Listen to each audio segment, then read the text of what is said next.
cek sound satu, cek sound 1 2 3, cek sound cai tung cek. Coba di sana, coba di topes.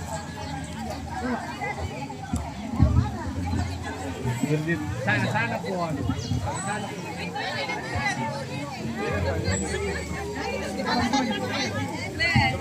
Cek cek cek cek cek cek 1 2 3 cek cek cek cek cek cek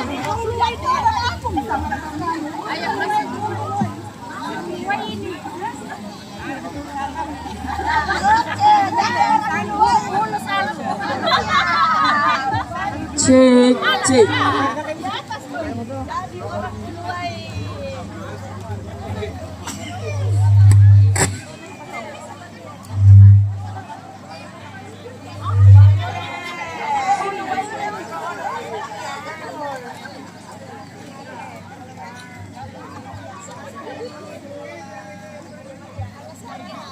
Cek cek cek.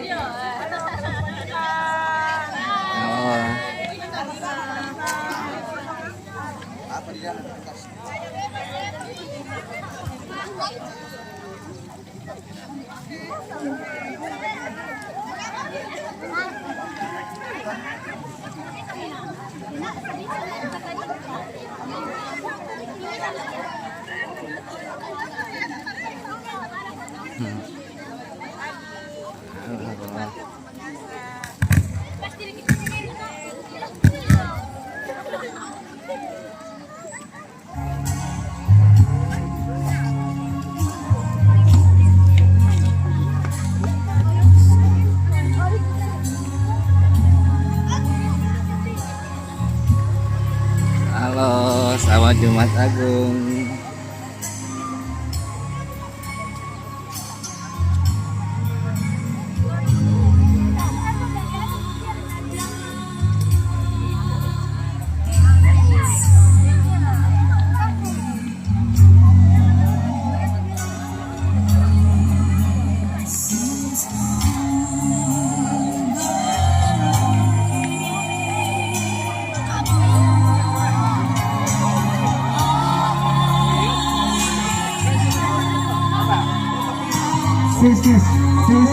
Ya, kita siap-siap untuk mau berangkat.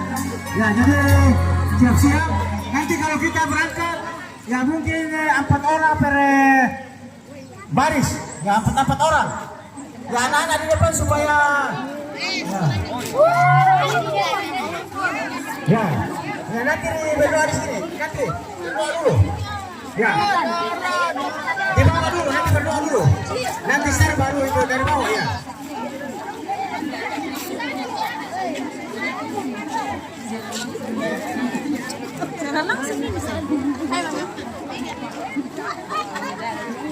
Ya, kita ambil setengah jalan saja ya. Ya, ada garis putih yang membantu kita. Jadi mungkin 4 orang 1 baris.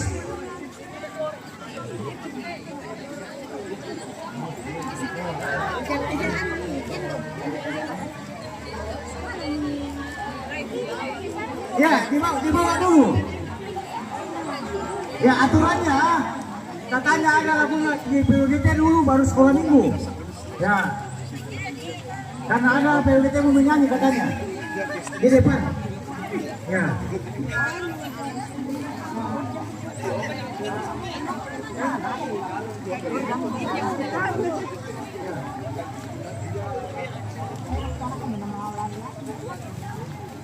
Silakan PUBG atur.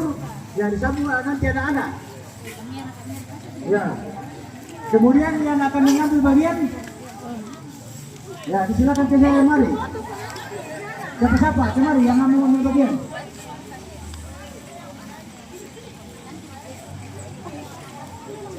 Ya. Ini mantan prajurit. Bapak ya langsung nanti.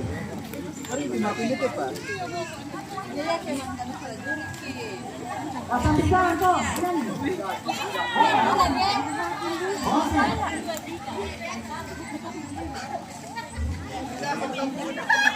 Ya, kita berdoa dulu. Ya, sesudah itu baru nyanyi baru jalan. Ya. Ya, diam. Ya. Ya.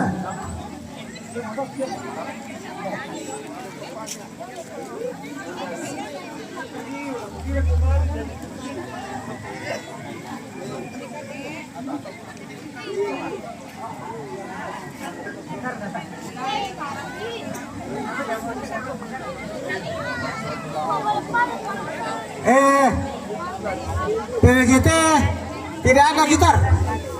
Bisakah di atas nanti? Atau mau diambil dulu? Nah, silakan dia ambil. Ya, bonceng dulu.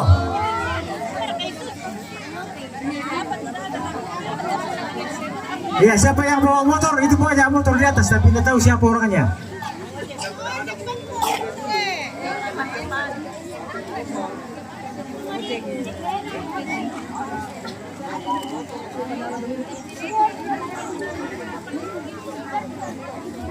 Ya, mana dia kak? Dia mau motor, dia mau? Oke.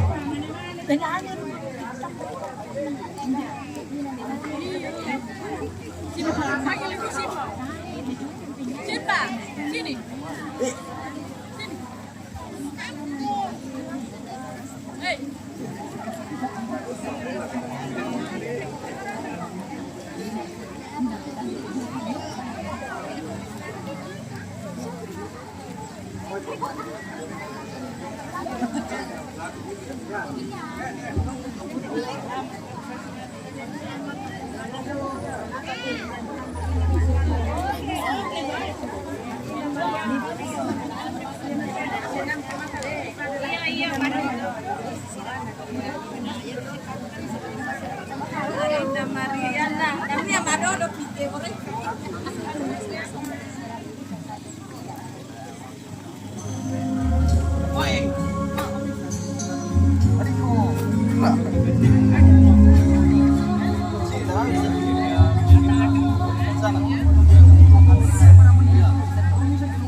Pertama le, ang kami buhay Yesus do, wala yung sudah menikah anu. Baik, si bawa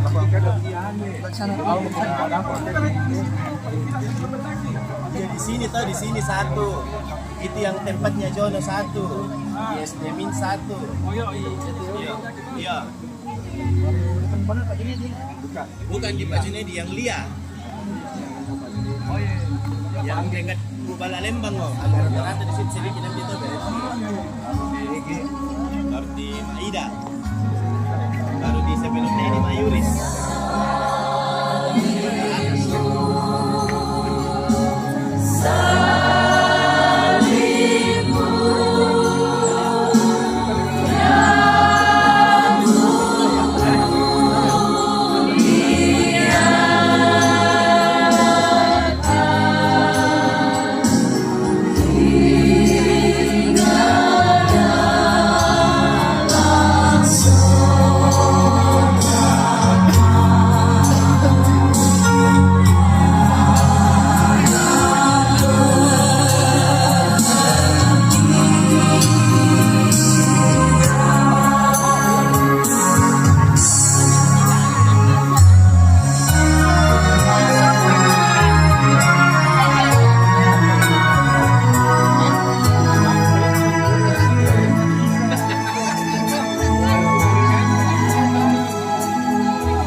apa diatur memang dari sana, ya silakan diatur dari sana.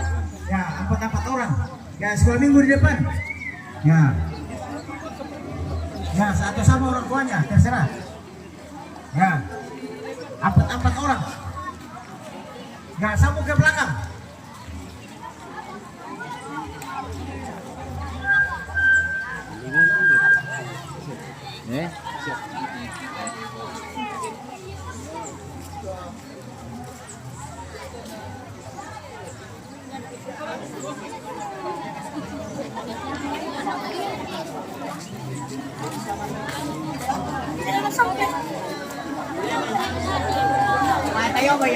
Ya, mundur ke belakang ya, atur sampainya sampai di kolam. Tidak apa-apa. Jangan buka jalan ya. Jangan tutup jalan. Ya, kita hanya pakai setengah, ada garis putih. Oh, ditutup ya. Oh iya. Nah, bagus kalau agak panjang. Siapa PPA? Siapa PPA?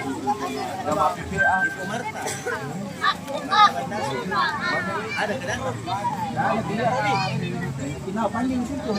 Siapa? Oh. Ya, panggil kepada nenek Kinawa kalau ada di sini. Ya, silakan kemari. Nenek Kinawa.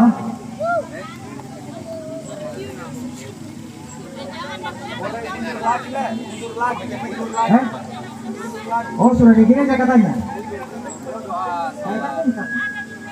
Mundur lagi.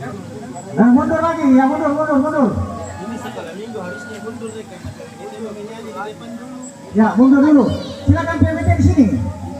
PWT di sini dulu, tuh nyanyi sebentar, Pak. Ya.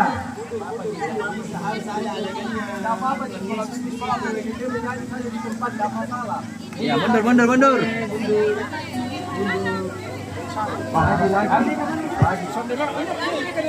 Ya. Ya, barangkali untuk sebelum kita berangkat kita berdoa dulu. Ya, silakan ketua panitia untuk menggantikan nenek. Ini kan ibadah, kita harus mulai dengan yang akbar.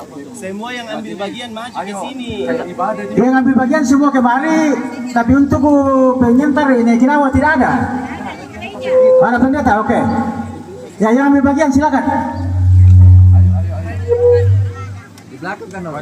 Iya, Bapak Ibu majelis yang sudah ada dalam pembagian tugas kemarin yang di-share, silakan maju ke depan. Kita akan doa konsistorium sebelum kita mulai. Karena ini bagian dari ibadah.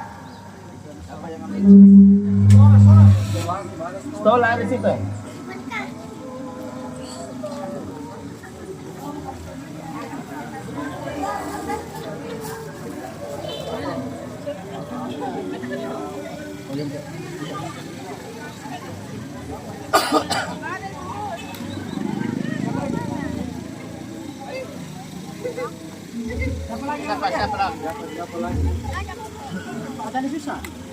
Iya, yang mengambil bagian termasuk kolektan ya, kolektan.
Itu sudah anu katanya.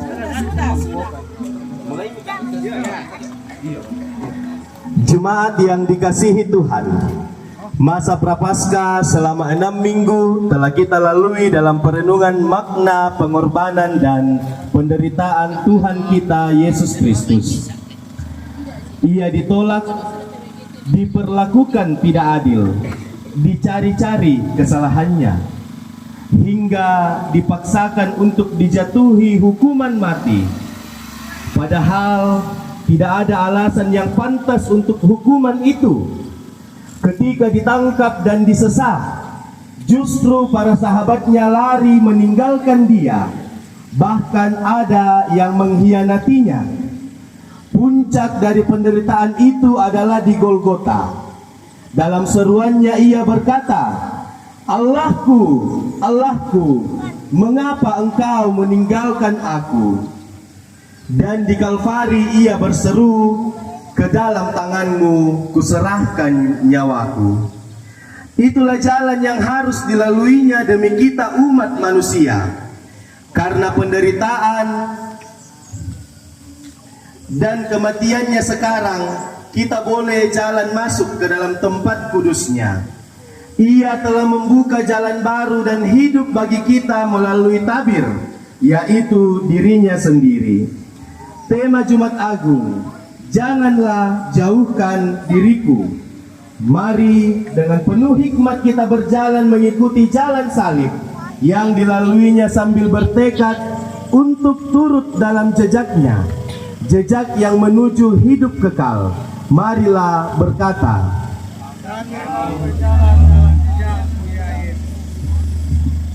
saudara-saudara, pertolongan kita dalam ibadah saat ini adalah datangnya dari Tuhan yang menjadikan langit dan bumi. Salam kepada kamu dari semua orang kudus.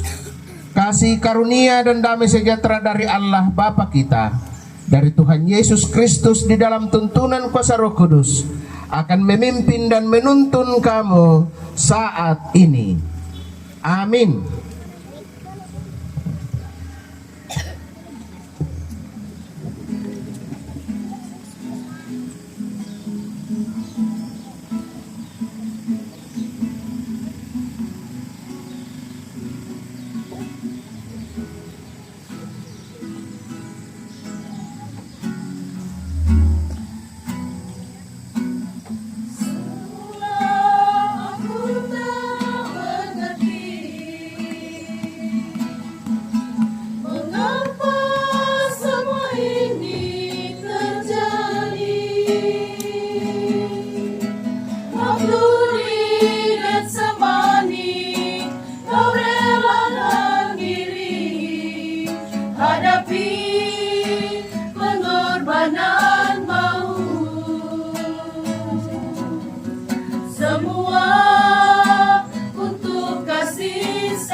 Yesus dijatuhi hukuman mati. Setelah Yesus melaksanakan perjamuan terakhirnya, dia berdoa di Taman Getsemani. Dia ditangkap, diadili di hadapan mahkamah agama, dan kemudian dibawa ke hadapan pengadilan. Siapakah yang sebenarnya menghukum mati Yesus? Kayafas, Hanas, Pilatus, orang Yahudi atau tentara Romawi? Bukan. Bukan hanya para pemimpin agama Yahudi dan Pilatus, tapi kita juga terlibat dalam menghukum mati Yesus. Setiap kali kita berdosa, kita ikut menghukum Yesus. Kita mulai menghukum Yesus saat kita menolak dorongan Roh Kudus. Marilah berkata, Ya Yesus, kami menyadari bahwa sebenarnya kamilah yang layak diadili atas dosa dan pelanggaran kami. Namun dalam kasih-Mu yang tanpa batas, Engkau rela dihukum mati, agar hidup kami yang penuh dosa ini Kau bersihkan. Yesus Tuhanku, apakah dosamu?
Setelah hukuman mati dijatuhkan, Yesus diserahkan kepada para prajurit yang hatinya sedang dipenuhi kebencian.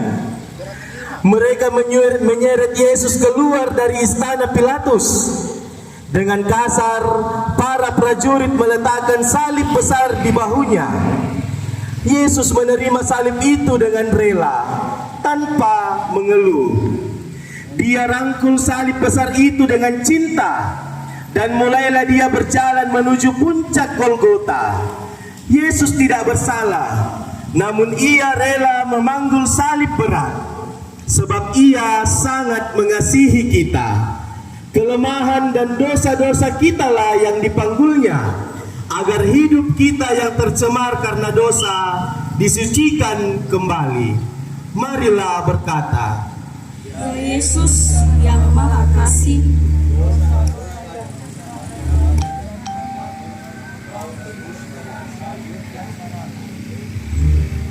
kepala yang berdarah.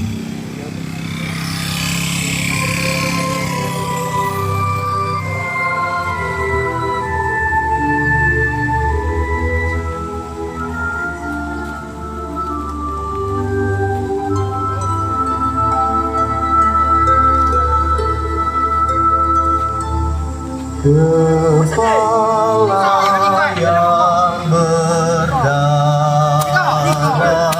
tertunduk penuh dengan sengsara dan luka yang pedih. Meski mahkota duri menghina harkatmu, kau patut ku kagumi. Terima hormatku.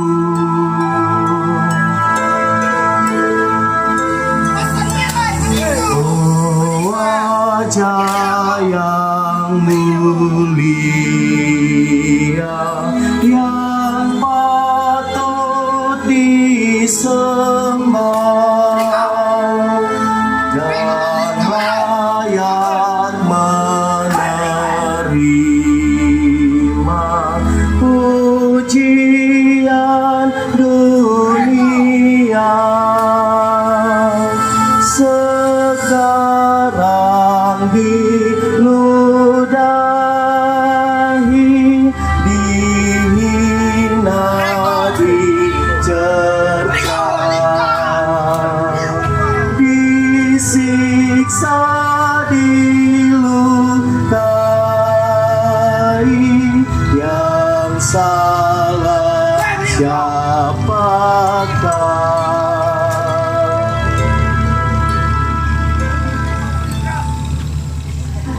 Darah terus menetes dari kepala Yesus yang tertusuk tajamnya mahkota duri.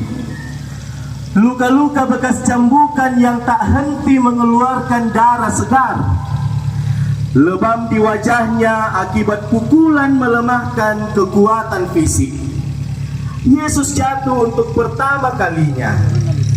Tubuhnya tertindih salib berat, namun dia tidak terpuruk. Dia berusaha bangun lagi, berjalan pelan menuju Golgota. Yesus tidak tunduk pada kelemahan fisiknya.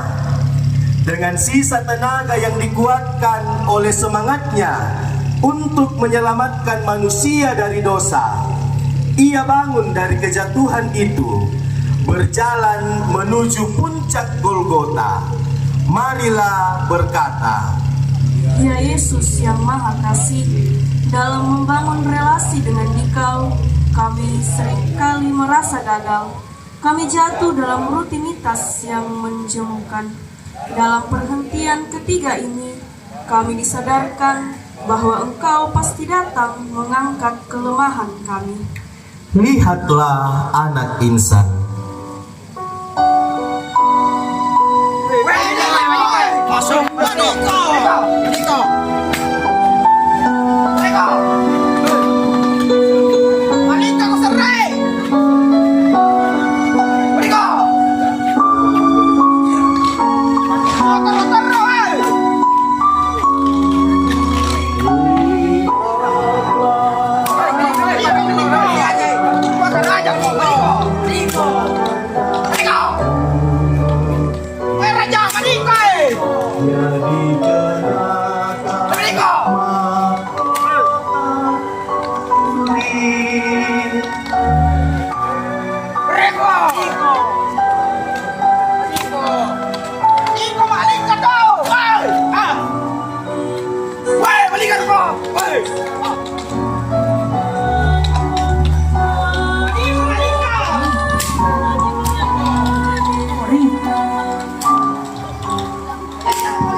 Penyiksaan yang diterima Yesus melukai sekujur tubuhnya.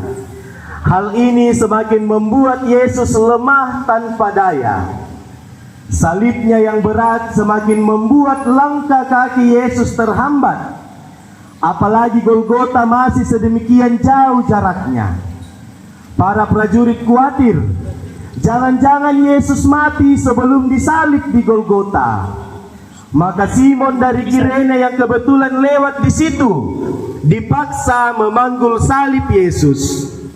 Mungkin Simon merasa terpaksa, namun ia tidak lari. Ia mau membantu Yesus memanggul salibnya.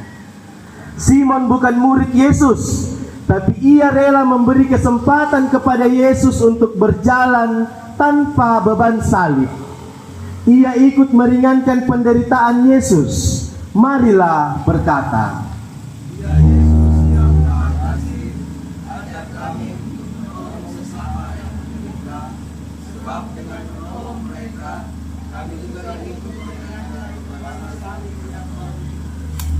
tatkala kau kan ditawan.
dari Simon Kirene memang memberikan kekuatan kepada Yesus.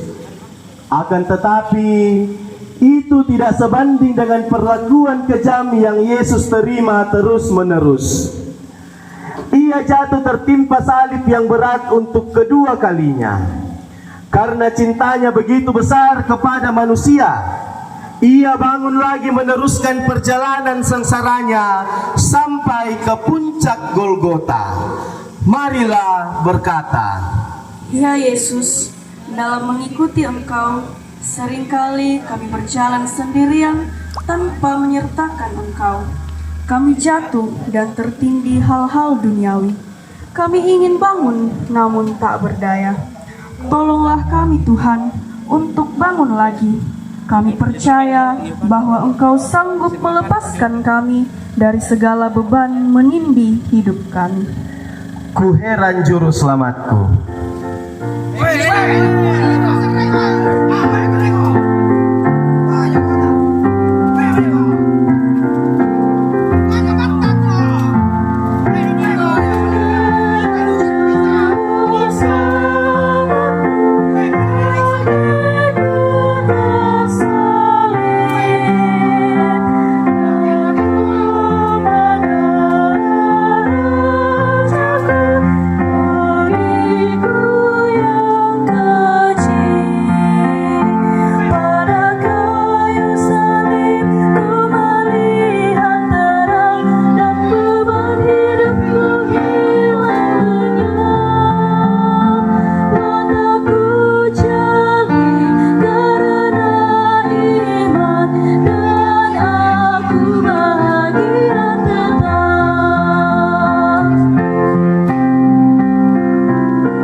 Kembali ayat 1 dan 2.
Dengan sisa tenaganya, Yesus terus berjalan menuju Golgota. banyak orang mengikuti dia. Di antaranya banyak wanita yang menangisi dan meratapi penderitaannya. Yesus berpaling kepada mereka dan berkata, "Hai putri-putri Yerusalem, janganlah engkau menangisi aku, melainkan tangisilah dirimu sendiri dan anak-anakmu." Kata-kata Yesus ini bukanlah penolakan niat baik para wanita yang menangisi penderitaannya. Yesus menghendaki mereka melakukan apa yang Ia inginkan, bukan melakukan keinginan mereka sendiri. Sebab apa yang menurut mereka baik belum tentu baik bagi Tuhan. Namun apa yang menurut Tuhan pasti baik untuk mereka. Marilah berkata, Ya Yesus yang Maha Kasih, ampunilah kami yang sering memaksa Engkau untuk memenuhi keinginan kami. Sekarang mata kami terbuka untuk menangisi diri kami sendiri, bertobat kembali kepada cinta-Mu, sebab ketika kami bertobat, Engkau mengampuni segala dosa-dosa kami. insan tangisi dosamu.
Salib yang dipanggul Yesus terlampau berat.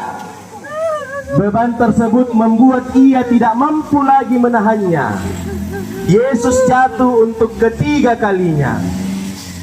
Jatuh kali ini sangat memprihatinkan. Darah segar mengucur tiada hentinya. Ia menyadari bahwa kurban cinta demi penebusan dosa manusia tidak boleh berhenti di sini. Maka ia bangun lagi, melanjutkan perjalanan cintanya. Marilah berkata, Ya Yesus yang Maha Kasih, dalam mengikuti Engkau, kami sering merasa lelah. Relasi kami dengan Dikau diwarnai untung rugi. Kami berdoa bila membutuhkan pertolongan-Mu, kami memberi supaya kami memperoleh. Kami jatuh menjadi murid-Mu, kami ingin bangun lagi, sebab kami percaya bahwa anugerah pengampunan-Mu begitu besar bagi kami umat-Mu. Kasih-Mu tiada bandingannya. Kasih paling agung.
Ia tidak memberontak, sebab itulah jalan yang harus ia lalui. Mengikut Yesus berarti melepaskan segala kelekatan duniawi dan mengarahkan hati kita hanya kepada Yesus. Yesus mengajak kita untuk hidup terfokus kepada tujuan hidup utama kita, yakni hidup dalam kerajaannya, bukan dengan kerajaan duniawi. Mengikut Yesus tidak mudah, tetapi Yesus Maha Penolong dalam setiap tantangan untuk mengikutnya. Marilah berkata, Ya Yesus, Engkau tidak berontak ketika ditelanjangi dan dipermalukan di ruang publik. Engkau rela pakaian yang menutupi tubuhmu dilepaskan. Engkau ikhlas agar Engkau dapat menjangkau kami manusia yang penuh kelemahan ini. Memandang salib Praja.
mataku.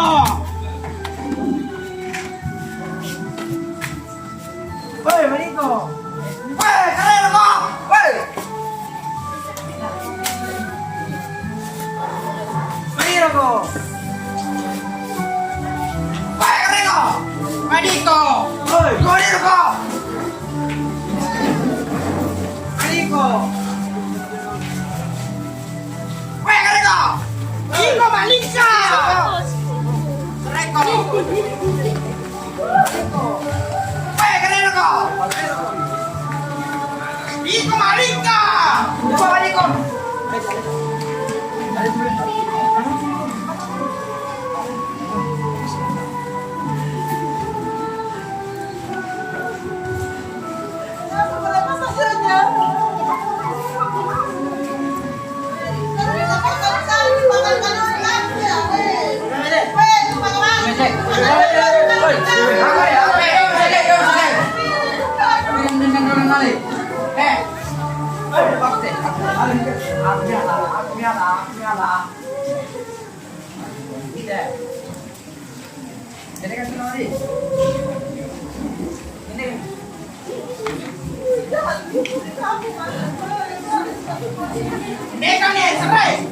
Iko Malika.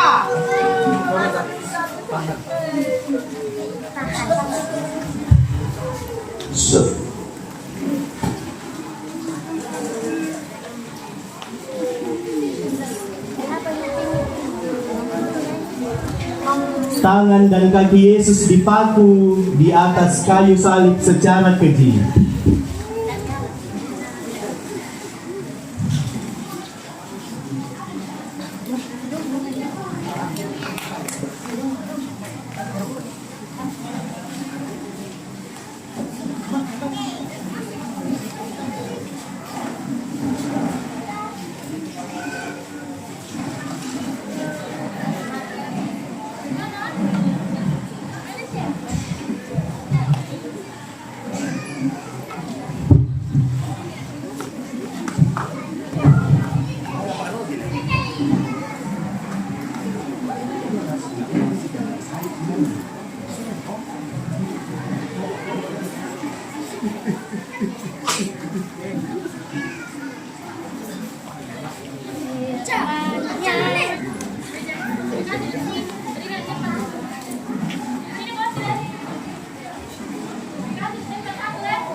Sayap sebelah kanan masih kosong, silakan Bapak Ibu.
Tuhan dan kami Yesus dipaku di atas kayu salib secara keji.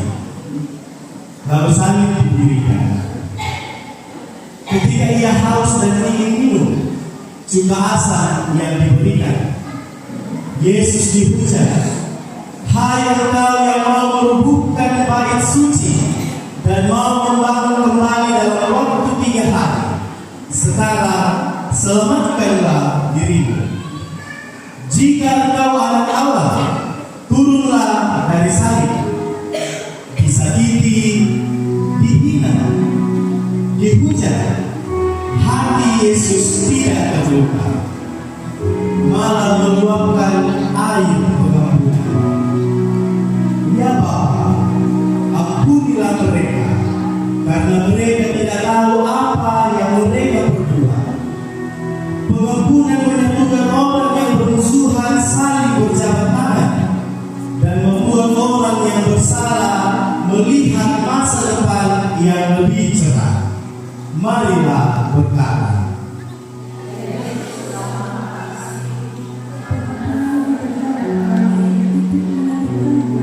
menunjukkan kasih-Mu yang begitu besar, kelemahan dan dosa-dosa kami tidak membuat Engkau meninggalkan kami. Justru sebaliknya, Engkau menghapiri kami. Nun di bukit yang jauh.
Kira-kira jam 12, kegelapan meliputi seluruh daerah itu sampai jam 3, sebab matahari tidak bersinar.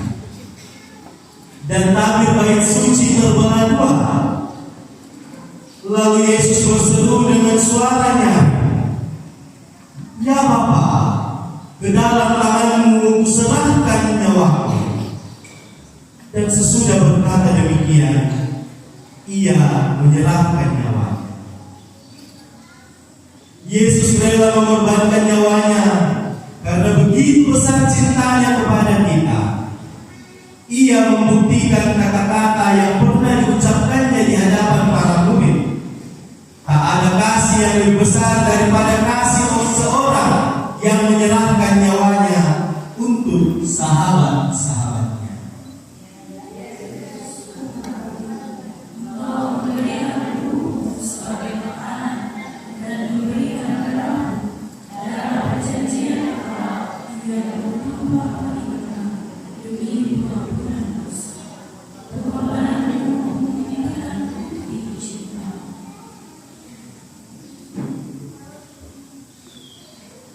Kuberikan kepadamu.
Bermazmur dari Yesaya pasal 52 ayat 13 sampai pasalnya yang ke-53 ayat 12. Berbunyi demikian. Sesungguhnya hambaku akan berhasil.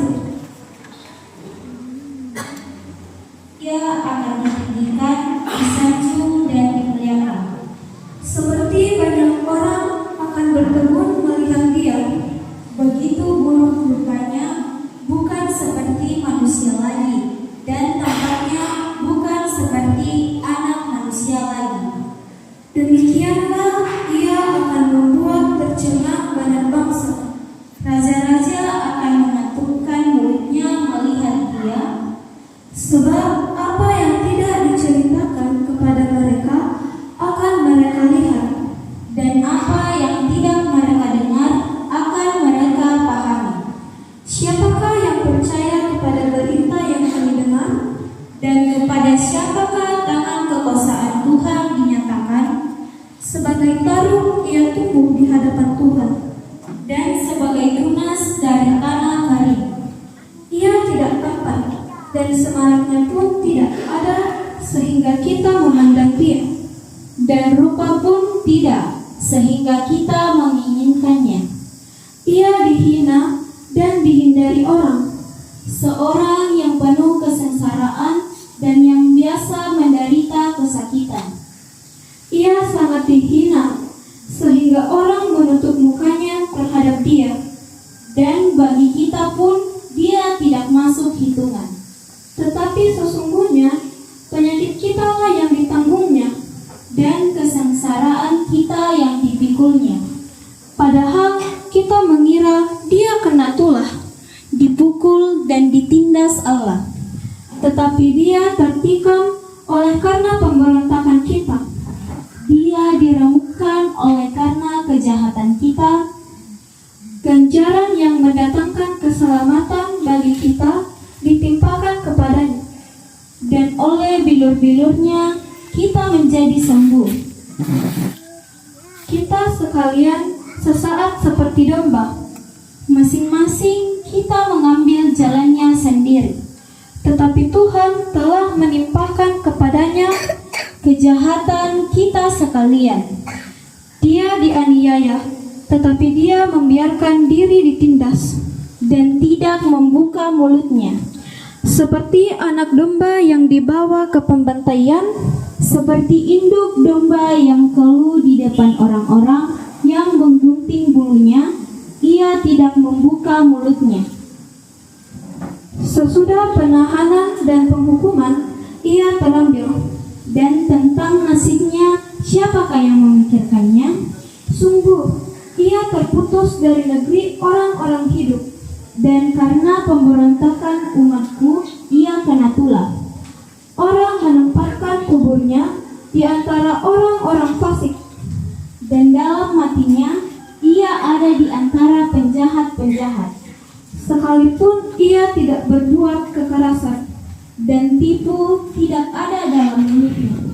Tetapi Tuhan berkehendak meremukkan dia dengan kesakitan, apabila ia menyerahkan dirinya sebagai korban penebus salah.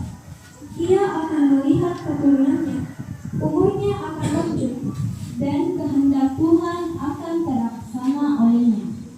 Sesudah kesusahan jiwanya, ia akan melihat terang dan menjadi puas. Dan hambaku itu sebagai orang yang benar akan membenarkan banyak orang oleh hikmatnya, dan kejahatan mereka dia pikul.